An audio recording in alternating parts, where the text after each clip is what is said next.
Meridian imports vessel loads of fertilizers in raw material form.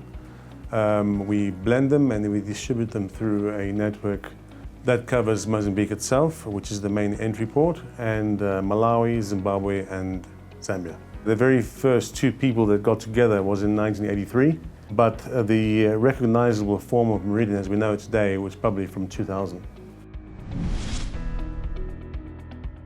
Once we had traction, basically the operations, including the individuals involved, moved closer to the areas of operation, like Malawi and Zimbabwe.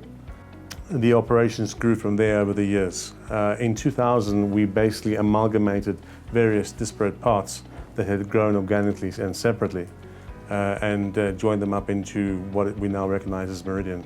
So in terms of size, we currently employ around 2,300 people.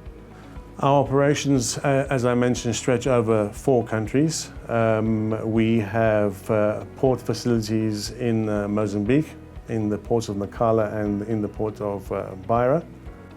And we have operations within the operating countries, so blending plants, warehousing facilities. We have invested in expanding and more or less doubling our capacity in the port of Beira.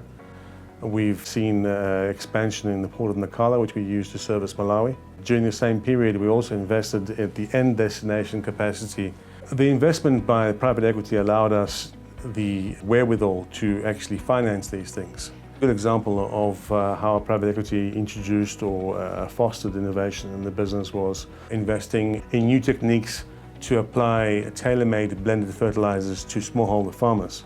What we do directly impacts on farmers on a day-to-day basis. We try and provide fertilizer in the places where the farmers live to minimize the distance that they have to travel.